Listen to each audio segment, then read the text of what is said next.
जय श्री कृष्णा। रितु भक्ति चैनल में आपका स्वागत है। कृपया सब्सक्राइब करें और बेल आइकन दबाना ना भूलें। जय श्री कृष्ण दोस्तों, राधे राधे। आज मैं आपके लिए 18वें अध्याय का पाठ करने जा रही हूँ, जो कि भागवत गीता का अंतिम अध्याय है। अर्जुन ने पूछा, हे मधुसूदन, संन्यास और त्याग के तत्व पृथक पृथक जानने की इच्छा करता हूँ। श्री भगवान ने कहा, कामना वाले कर्मों के त्याग को ज्ञानी लोग संन्यास मानते हैं और विवेकी पुरुष फलों के त्याग को त्याग कहते हैं। कोई पंडित दोष युक्त जानकर कर्म को त्यागना उचित समझते हैं, तो कुछ लोग यज्ञ, दान और तप आदि कर्मों की न छोड़ने को त्याग बताते हैं। हे भारत, त्याग के विषय में हमारा निश्चय जो है वे सुनो। त्याग 3 प्रकार के होते हैं, यज्ञ, दान और तप आदि कर्म त्यागने नहीं चाहिए, वे अवश्य करने योग्य हैं, क्योंकि ये तीनों ज्ञानियों को पवित्र करते हैं। ये सब कर्म आसक्ति और फल को त्याग कर करने चाहिए। मेरा निश्चय मत यही है जो उत्तम है। अपने नियत कर्मों का त्याग उचित नहीं। यदि मोहवश ऐसा किया जाए तो वे तामस त्याग है। कर्म दुखप्रद है, ये विचार करके और शरीर के क्लेश के भय से जो त्याग कहलाता है उसे त्याग का फल नहीं मिलता, ये राजस त्याग कहलाता है। हे अर्जुन, अपना कर्म अवश्य करने योग्य है। फल तथा आसक्ति को त्याग कर जो किया जाता है वे कर्म सात्विक है। जो दुखदायक कर्म से द्वेष नहीं करता और सुखदायक कर्म से प्रीति नहीं करता, वे त्यागी, सत्यशील, बुद्धिमान, मुक्ति के योग्य है। देहधारी संपूर्ण कर्मों का त्याग नहीं कर सकता। कर्मफल त्याग कर कर्म करने वाला त्यागी है।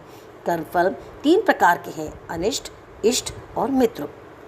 जो त्याग नहीं करते उनको ये मरने के पीछे मिलते हैं। योगियों को भी कभी नहीं मिलते। शरीर, वाणी और मन से भला या बुरा जो काम आरंभ किया जाता है उसके 5 कारण हैं। ऐसे होने पर भी जो केवल आत्मा को ही करता जानता है, वे दुर्मति कुछ नहीं जानता। जिसको ये अहंकार नहीं कि मैं करता हूँ, जिसकी बुद्धि कर्मों में लिप्त नहीं है, वे मनुष्य प्राणियों को मारकर भी उनको नहीं मारता और उसमें नहीं बनता। ज्ञान, श्रेय और ज्ञाता, ये तीनों ही कर्म के साधन हैं। सांख्य शास्त्र में ज्ञान, कर्म और कर्ता, ये सात्विक गुणों के 3 प्रकार के भेद हैं। इनको भी सुनो।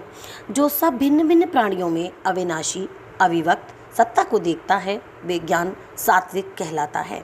जिस ज्ञान में प्राणियों में नाना प्रकार की सत्ताएं दिखाई देती हैं, उसे राजस ज्ञान जानो। ऐसा ज्ञान जिसमें बिन कारण और तत्वार्थ के जाने एक ही कार्य में लगा रहे, अल्प और तामस है। फल की इच्छा न करके जो नियत किया जाता है वे सात्विक है। जो फल की इच्छा से और अहंकार से बड़े यत्न से किया जाता है वे राजस कर्म है। जो कर्म परिणाम, धन का खर्च, दूसरे की पीड़ा और अपना पुरुषार्थ न जानकर मोहवश किया जाता है, वे तामस कर्म कहलाता है। संग में रहित, अहंकार, धैर्य और उत्साह युक्त सिद्ध और असिद्ध में समान जो रहता है वे सात्विक करता है। रोग मुक्त, फल का इच्छुक, लोभी, हिंसक, अपवित्र, हर्ष, शोक से युक्त राजस कर्ता कहलाता है। चंचल चित्त वाला, नीच, मूर्ख, दूसरों की बुराई करने वाला, आलसी, विवादी और दीर्घसूत्री और तामस कर्ता कहलाता है। हे धनंजय, गुणों की तरह बुद्धि और धैर्य के भी 3 प्रकार के भेद हैं। उनको भी विस्तार से कहता हूँ, सुनो। बुद्धि प्रवृत्ति, कर्तव्य, अकर्तव्य, भय, अभय का बंधन वे मोक्ष को जानता है, वे सात्विकी है। हे पार्थ, जिससे धर्म और अधर्म, कर्तव्य और अकर्तव्य ठीक निश्चय नहीं होता, वे राजसी बुद्धि है। हे पार्थ, जिस अज्ञान से ढकी बुद्धि करके मनुष्य अधर्म को धर्म मानता है, वे तामसी है। हे पार्थ, एकाग्रचित होने से इधर उधर न डिंगने वाली जिस धृति के द्वारा मन, प्राण और इंद्रियों की क्रिया ठीक चलती है, वे सात्विकी है। हे पार्थ, जो प्रसंग से फल की इच्छा वाला है, जो धर्म, काम तथा अर्थ को धारण करता है, उसकी धृति राजसी है। हे पार्थ, जिस धृति से मूर्खजन निद्रा, भय, शोक, विवाद और मत को नहीं त्यागता, वही तामसी प्रवृत्ति है। हे भारत, 3 प्रकार के सुखों को जानो। जिनके अभ्यास से चित्त रमता है, दुख का अंत होता है, वही सुख सात्विक है। जो आरंभ में विष के समान और अंत में अमृत के समान होता है। जो सुख आरंभ में अमृत तुल्य और अंत में विषय के सुदृश्य विषयों को और इंद्रियों के संयोग से होता है, उसे राजस कहते हैं। जो सुख आदि और अंत दोनों में मनुष्य को मोह में फंसाता है और जो नींद, आलस तथा प्रमाद से उत्पन्न होता है, वही तामस है। प्रकृति के इन तीनों गुणों में अलग कोई वस्तु आकाश पाताल देवलोक में नहीं है। हे परमपद, ब्राह्मण, क्षत्रिय, वैश्य और शूद्रों के कर्म स्वाभाविक गुणों में बटे हुए हैं। सम, दम, तप, पवित्रता, क्षमा, नम्रता, ज्ञान, अनुभव और परलोक में श्रद्धा, ये ब्राह्मण के स्वाभाविक सिद्ध कर्म हैं। बहादुरी, तेजस्विता, धैर्य, चतुराई, युद्ध में स्थिरता, उदारता और प्रभुता, ये क्षत्रियों के स्वाभाविक कर्म हैं। खेती, गौ रक्षा, व्यापार वैश्यों के स्वाभाविक कर्म हैं।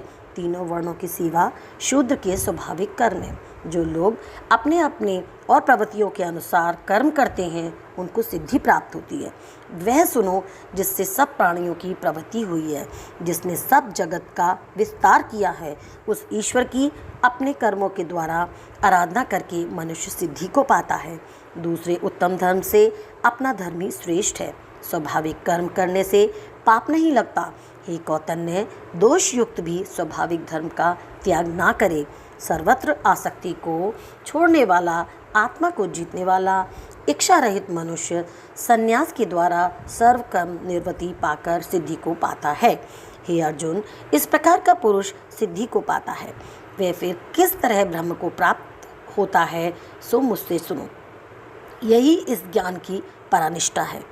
शुद्ध बुद्धि से मुक्त होकर, धृति द्वारा मन को वश में लाकर, शब्दादि विषयों को छोड़कर, राग द्वेष से रहित एकांत में रहने वाला, मिताहारी वाणी और मन को जीतने वाला, नित्य ध्यान युक्त और वैराग्यवान, अहंकार, बल, काम, क्रोध व परिग्रह छोड़कर ममताहीन और शांत मनुष्य ब्रह्म भाव के योग्य होता है। ब्रह्म को प्राप्त हुआ पुरुष प्रसन्नचित्त होकर शोक व अभिलाषा को नहीं करता और जीव मात्रा में समदर्शी होकर मुझ में परम भक्ति पाता है। इस प्रकार ज्ञानी मुझ में निवास करने वाला सदैव सब कर्मों को भी करता हुआ मेरे इस अनुग्रह से अविनाशी सनातन मोक्ष पद को प्राप्त होता है। वैसा ही ठीक जानता है, तदंतर तत्से मुझको जानकर फिर मुझ में ही प्रवेश करता है। सावधानी से अपना मन मुझ में स्थिर कर और सब कर्मों को मुझ में ही अर्पण कर बुद्धि योग के आश्रम से निरंतर अपने चित्त को मुझ में लगा दे। मेरे में चित्त लगाकर मेरी कृपा से सब दुर्गम कष्टों से तर जाओगे। यदि अहंकार से मेरी बात सुनोगे तो नष्ट हो जाओगे। यदि अहंकार का आश्रय लेकर युद्ध नहीं करूँगा ऐसा मानते हो तो तुम्हारा निश्चय झूठा है, क्योंकि स्वभाव तुम्हें युद्ध में लगावेगा। हे कौतन्य, जिस कर्म को अब तुम मोह से करना नहीं चाहते, वही अपने स्वाभाविक कर्म से बंधा हुआ बेबस होकर रहेगा। हे अर्जुन, प्राणियों के हृदय में स्थिर ईश्वर उनको माया से इस प्रकार भरमा रहा है मानो सब यंत्र पर चढ़े हैं। हे भारत, सब भावों में उसी की कृपा से परम शांति और मुक्ति को पाओगे। ये गूढ़ ज्ञान मैंने तुम्हें कहा है, इसे भली भांति विचार कर जैसे चाहते हो वैसा करो। सबसे गूढ़ वचन और सुन, क्योंकि तू मेरा परम मित्र है। इसमें मैं तेरे हित की ही कहूँगा। मेरे में मन लगाओ, मेरे भक्त हो जाओ, मेरा यज्ञ करो और मुझी को नमस्कार करो। इस प्रकार मुझे पाओगे, ये मैं सत्य प्रतिज्ञा करता हूँ, क्योंकि तुम मेरे मित्र हो। सब धर्मों को छोड़कर केवल मेरी शरण में आ जाओ, मैं तुम्हें सब पापों से छुड़ा दूंगा। सोच ना करो, ये मेरा रहस्य ऐसे पुरुष से जो मेरा तप न करता हो, मेरा भक्त ना हो, सेवक ना हो और मेरा निंदक हो, कभी न कहना चाहिए। जो इस परम गुप्त ज्ञान को मेरे भक्तों में प्रकट करेगा, वह मेरी परम भक्ति को पाकर अंत में निश्चय ही मुझ में लीन हो जाएगा। इससे अधिक मेरे लिए प्यारा काम करने वाला मनुष्यों में दूसरा कोई नहीं होगा और उससे बढ़कर मुझे कोई प्यारा भी नहीं होगा। हमारे इस धर्म संवाद को जो कोई पढ़ेगा, समझेगा, सुनावेगा, मैं समझूंगा कि उसने ज्ञान यज्ञ से मेरी पूजा की है। जो श्रद्धावान पुरुष दोष ढूंढे बिना इसको सुनेगा वह भी मुक्त होकर पुण्य आत्माओं को मिलने वाले शुभ लोकों को प्राप्त होगा। हे पार्थ, तुमने एकाग्र चित्त से इस मेरे कहे हुए उपदेश को सुना या नहीं? अर्जुन, तुम्हारे अज्ञान से उत्पन्न हुआ मोह नष्ट हुआ या नहीं? अर्जुन ने कहा, हे भगवान, आपकी कृपा से मेरा मोह नष्ट हो गया है और स्मृति प्राप्त हुई है। निसंदेह आपकी आज्ञा में स्थित हूँ और जैसा आपने कहा मैं वैसा ही करूँगा। संजय कहते हैं, हे धृतराष्ट्र, मैंने व्यास जी की कृपा से साक्षात योगेश्वर श्री कृष्ण भगवान जी के मुख से इस परम गुह संवाद को सुना। हे राजन, श्री कृष्ण और अर्जुन के अद्भुत पुण्यकारक संवाद को स्मरण करके मैं बारंबार प्रसन्न होता हूँ। श्री कृष्ण भगवान के उस अद्भुत रूप को स्मरण करके मुझे बड़ा ही विस्मय होता है। हे राजन, मेरी ऐसी धारणा है कि जहाँ योगेश्वर श्री कृष्ण भगवान है और जहाँ पार्थ धनुषधारी है वहीं राजलक्ष्मी, विजय, ऐश्वर्य और अटल नीति है। इति श्रीमद्भगवद्गीता सुपनिषद सुब्रह्म विद्या योग शास्त्रे श्री कृष्ण अर्जुन संवादे संन्यास योगो नामक अष्टदशो अध्याय संपन्न। बोल कृष्ण भगवान की जय। ओम नमो श्री भगवते वासुदेवाय नमः। अब मैं आपके लिए 18वें अध्याय का महात्म सुनाती हूँ। श्री नारायण जी बोले, हे लक्ष्मी जी, 18वें अध्याय का महात्म सुनो। एक समय सुमेरु पर्वत पर देवलोक में इंद्र अपनी सभा लगाए बैठे थे। उर्वशी नृत्य कर रही थी, बड़ी प्रसन्नता से बैठे थे। इतने में एक चतुर्भुज रूप जी पार्षद को लेकर आए और इंद्र से सब देवताओं के सामने कहा, तू उठ, इसको बैठने दे। ये सुनकर इंद्र सहन न कर सके, तेजस्वी को आसन पर बैठा दिया। इंद्र ने अपने गुरु बृहस्पति जी से पूछा, गुरु जी, आप त्रिकालदर्शी हो, देखो इसने कौन सा पुण्य किया है जिस पर ये इंद्रासन का अधिकारी हुआ है। मेरे जाने तो इसने कोई तीर्थ, व्रत, यज्ञ, दान कोई भी नहीं किया। यही सब बातें बृहस्पति जी ने भगवान श्री कृष्ण से पूछी। तब प्रभु ने बृहस्पति देव जी को कहा कि इसके मन में भोगों की वासना थी, परंतु ये गीता जी के 18वें अध्याय का नित्य प्रति पाठ किया करता था। उससे जब इसने देह छोड़ी तब मैंने आज्ञा करी, हे पार्षदों, तुम इसको पहले ले जाकर इंद्रलोक के सुख भोगा दो। जब इसका मनोरथ पूरा हो जाए तब मेरी सायुज मुक्ति को पहुंचा देना। सो तुम जाकर भोगों की सामग्रियां इकट्ठी कर दो। तब इंद्र और सब देवता आए। आकर इंद्र ने सब भोगों की वस्तु एकत्रित कर दी और कहा, इंद्रलोक के सुखों को भोगो। कई काल इंद्रपुरी के सुख भोग कर फिर श्री भगवान की कृपा से सायुज मुक्ति पाकर बैकुंठ धाम का अधिकारी हुआ। श्री नारायण जी कहती हैं कि हे लक्ष्मी जी, ये 18वें अध्याय का महात्म है। गंगा, गीता, गायत्री, कलयुग में ये तीनों मुक्ति की दाता है। बोल कृष्ण भगवान की जय।